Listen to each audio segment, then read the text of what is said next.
నిర్మల్ జిల్లా కేంద్రంలోని కాంగ్రెస్ పార్టీ కార్యాలయంలో 76వ రిపబ్లిక్ డే వేడుకలను వైభవంగా నిర్వహించారు. ఈ సందర్భంగా మహాత్మా గాంధీ, అంబేద్కర్ చిత్రపటాలకు పూలమాలలు వేసి నివాళులర్పించారు. డీసీసీ అధ్యక్షుడు శ్రీహర్రావు త్రివర్ణ పతాకం ఆవిష్కరించారు. జాతీయ గీతాన్ని ఆలపించారు. జిల్లా ప్రజలకు గణతంత్ర దినోత్సవ శుభాకాంక్షలు తెలిపారు.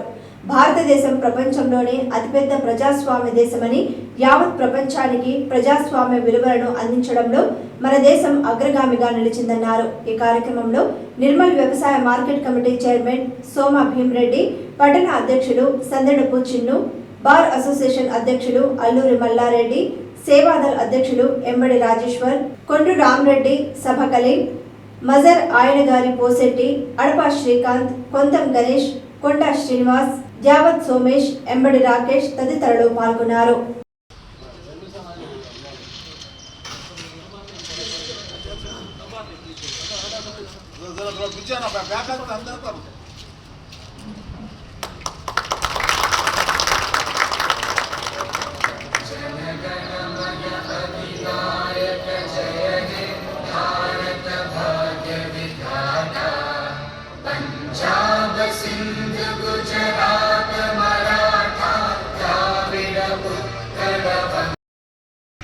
పతాక ఆవిష్కరణకు చేసినటువంటి కాంగ్రెస్ పార్టీ నాయకులకు, కార్యకర్తలకు, సోదరులందరికీ కూడా హృదయపూర్వక గణతంత్ర దినోత్సవ శుభాభివందనాలు తెలియజేస్తూ, నేడు దేశంలో జరుగుతున్నటువంటి విద్వేషపూరిత రాజకీయాల గురించి, రాజ్యాంగం పట్ల భారతీయ జనతా పార్టీ వాళ్ళు ఏ రకంగా వివరిస్తున్నారో దాని గురించి సోదరులు మల్లారెడ్డి గారు చాలా స్పష్టంగా వివరించడం జరిగింది.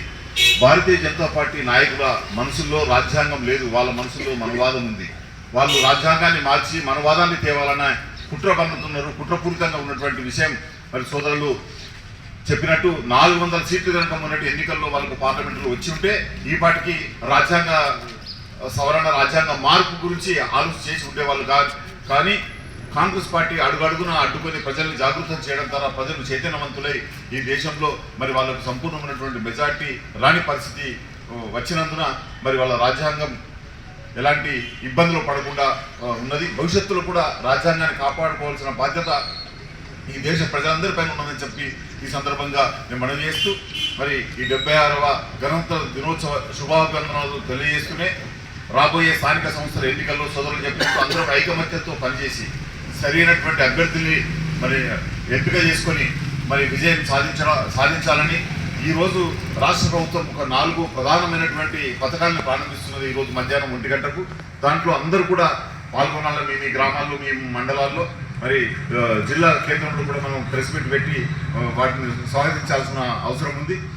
మరి ఈ పథకాలన్నింటినీ పెద్ద ఎత్తున ప్రజల్లోకి తీసుకెళ్లి రాబోయే రోజుల్లో కాంగ్రెస్ పార్టీ గురించి ప్రజలకు వివరించాలని, కాంగ్రెస్ పార్టీ ప్రభుత్వం చేస్తున్నటువంటి సంక్షేమ కార్యక్రమాల గురించి, అభివృద్ధి కార్యక్రమాల గురించి ప్రజలకు వివరించాలని ఈ సందర్భంగా మీ అందరితో మనవి చేస్తూ, నాకు అవకాశం ఇచ్చిన మీ అందరికీ ధన్యవాదాలు తెలుపుతూ సెలవు తీసుకుంటున్నాను. జై హింద్.